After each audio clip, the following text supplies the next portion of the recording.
So one of my favorite things to do on the Kamado Joe is to get an entire meal up, ready to go, hot at the same time. I'm talking the sauce, the protein, the sides, and one of the best ways to do that is stir fry. So I've altered this method a little bit. We're gonna be using a piece of Quarry Arctic salmon today and using a method I call the grill steam. Let's get in the action.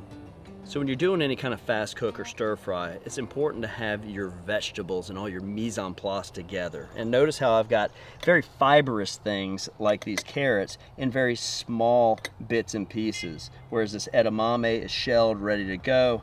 The shiitakes here are sliced, and then I've got some bell peppers we had left over from a scallop dish garnish, which would make a great garnish for this dish.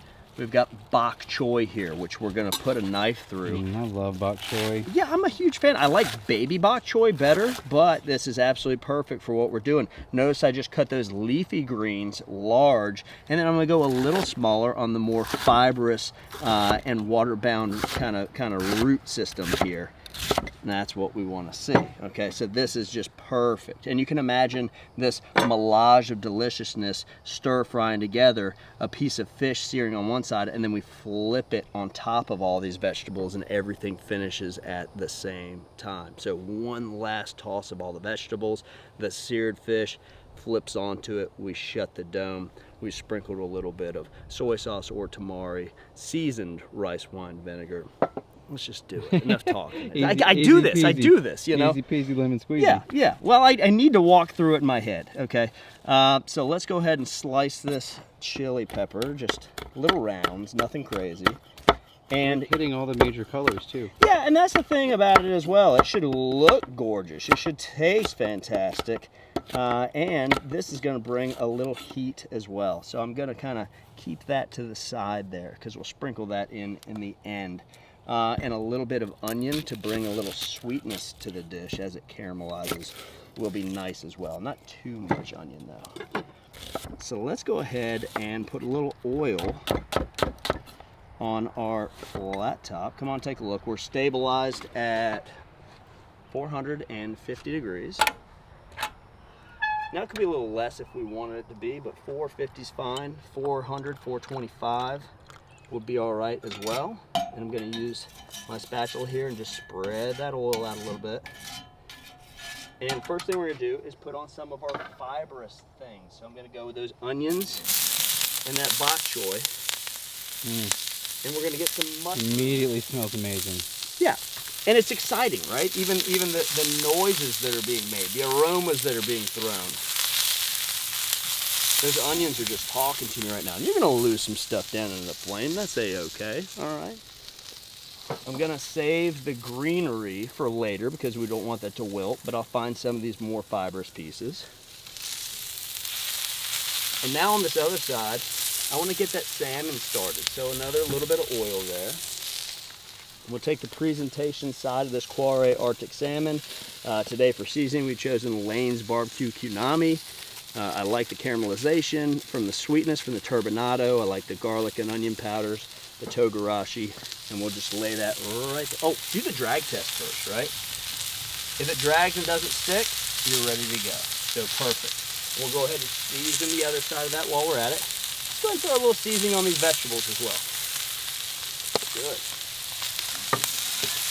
And every once in a while, just turn these, agitate the vegetables a little bit.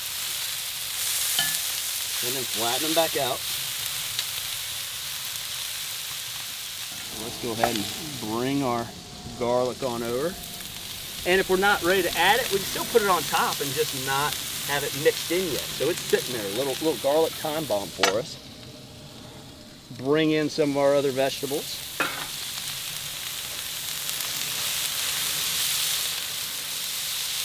That's going to be a nice bit of color there.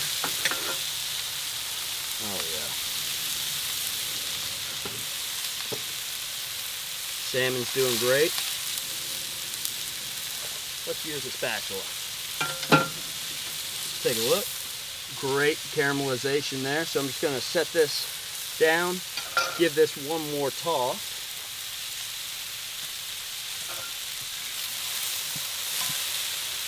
Oh yeah. Again, mound it up and then kind of set it flat.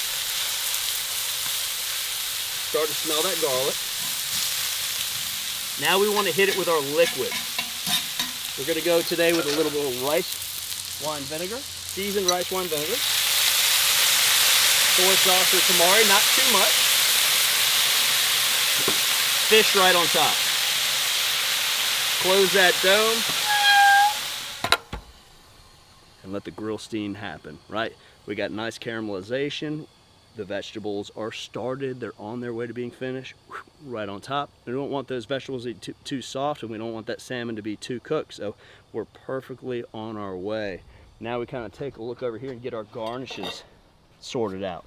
We know we're gonna finish with that beautiful red pepper, maybe a little black and white sesame seed, touch of these leafy greens, and some of these bell peppers.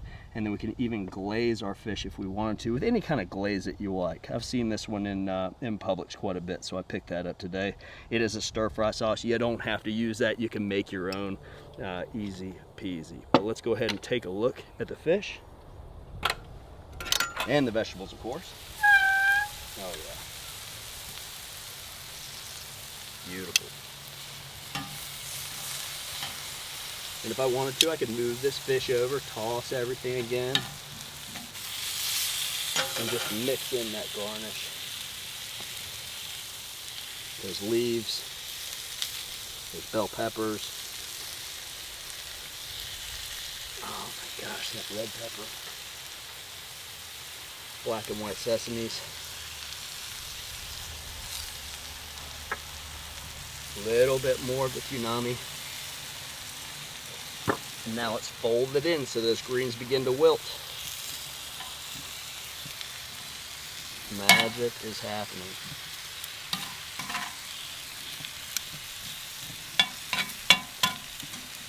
Put that fish right on top. It's going to provide a little positive pressure as well. All right, team, we're about a minute away. Let's bring our presentation plate on over.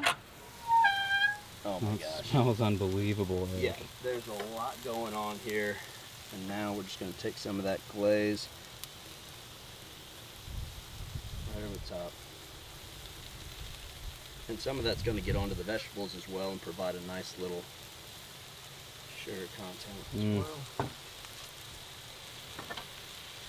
I'll just kind of chip away at the edges here and put them right in the center of the plate.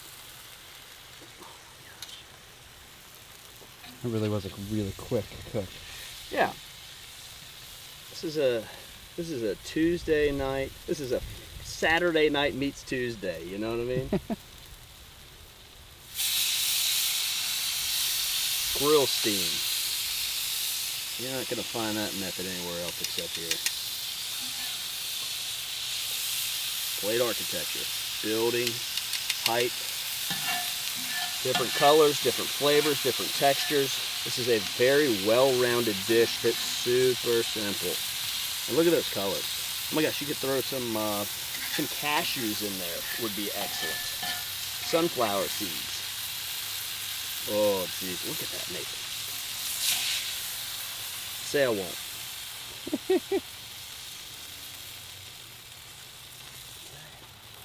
And then you know I saved up some of this for garnish. A little more red perhaps. Yes, yes, yes. Look at that. You know, that's gonna throw me off right there, and don't think I didn't see you over there either. You know, we eat with our eyes. It'd be a shame to have that sit there for all eternity on a YouTube video. Any ingredient in this whole thing is substitutable. So if bok choy is not singing your song or mushrooms offend your soul, sub it out. You know what I mean? Sub it out. Okay, let's get a bite of the whole shebang. I want all the flavors, all the textures, all the colors. You know I'm going in for that shiitake too. Get over here. Look at that. What are you supposed to do with that? It's delicious. Delicious. You get so much joy out of the tradition of lighting the fire. You get so much joy out of cooking for other people. You get so much joy from just being around the thing. It's a lifestyle piece. All of a sudden, it's ruining your ability to go out to eat in restaurants because you can do it better at home. Like I'm not saying that this is better than anything I've had in a restaurant in quite some time, but this is better than anything I've had in a restaurant in quite some time. You know, it's pretty darn good, and that's quantity for leftovers too, which are perfect for the next day for me. This is my version of meal prep. Make big quantities, you know. In all seriousness, the flavors just come through fantastically. Like everything has its individual note. I probably put a little too much sauce on there. I'll tell you, looking at this plate, so back it off a little bit on the sauce. I'll write the recipe and put it on the YouTube channel for the right quantities there. But fantastic. And such a fun dish to do too. Have all your little cups mise en place of your carrots and of your onion and everything, and it's just fun. It's just adding things and flipping things and being interactive with the grill and with the flame.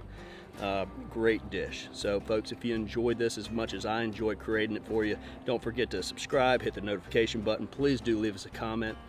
Remember, delicious doesn't have to be difficult, and from our backyard to yours, cheers and happy grilling.